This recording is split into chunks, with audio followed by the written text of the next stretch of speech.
Bonjour et bienvenue dans cet instant digital de 5 minutes max. Aujourd'hui, nous allons parler de l'intelligence artificielle et de la façon dont les entreprises en gèrent les risques et les investissements. Pour cela, j'ai le plaisir d'accueillir Virginie Mativet, docteur en IA, auteure, conférencière, consultante indépendante, et Jean-Baptiste Patry, partenaire et directeur de l'offre conseil data IA chez Shift.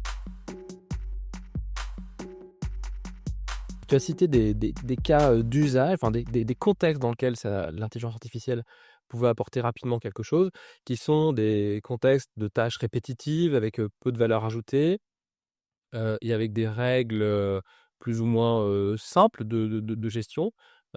C'est assez proche des contextes dans lesquels on peut déployer aussi de l'automatisation de processus, du RPA.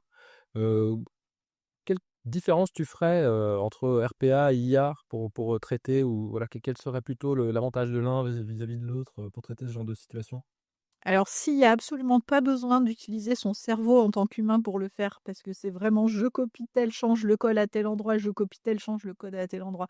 Et on peut se dire, je déconnecte complètement, j'écris une procédure hyper détaillée qui dit exactement ce qu'il faut faire, je la donne à quelqu'un qui a jamais fait ce métier, il applique la procédure bêtement et il sait faire. C'est de l'automatisation, c'est pas de l'IA.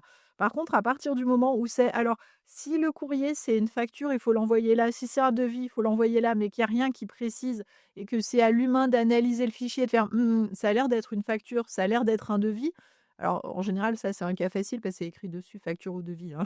Donc ce cas-là, ça s'applique pas forcément bien, mais s'il y avait besoin de lire un peu le texte pour savoir ce que c'était et qu'il y a besoin d'utiliser un petit peu de cerveau et qu'on peut pas définir dans un process s'il y a tel mot, faut faire ça, s'il y a tel mot, faut faire ça, alors ça sera potentiellement de l'IA.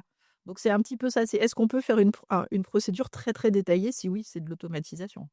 Il y a un autre cas effectivement où ça doit être de l'IA et notamment de l'agent IA, c'est sans doute quand il faut personnaliser. C'est-à-dire, la tâche à effectuer, elle dépend d'un contexte qui est synthétisé dans peut-être une vingtaine, trentaine de variables propres à chaque client et là, c'est prendre la bonne décision et envoyer la bonne action en personnalisant. L'IA est d'une grande force. J'ajouterais qu'on entend beaucoup parler d'agents d'IA et comme étant quelque chose de très prometteur. Qui va permettre dans un workflow de conjuguer l'action de l'humain et l'action de l'IA, justement, pour être plus efficace.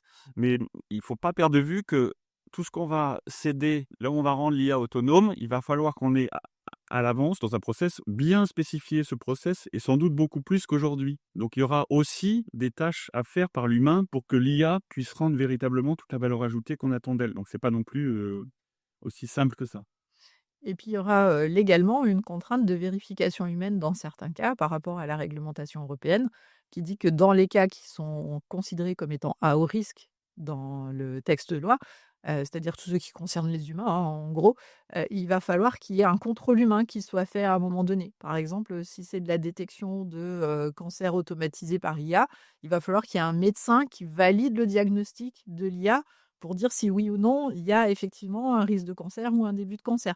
Des choses comme ça, en fait. Ou, si c'est pour un CV pour dire, oui, non, on le garde pas, il va falloir qu'il y ait un humain qui dise: «OK, je valide les décisions» ou «Je ne valide pas les décisions». Donc en fait, l'humain va avoir un rôle de contrôle aussi de ces systèmes-là. Merci pour votre écoute. J'espère que cet instant digital vous a apporté un éclairage utile. Pour toute question ou feedback, n'hésitez pas à nous envoyer un email sur contact@shift.fr. À bientôt.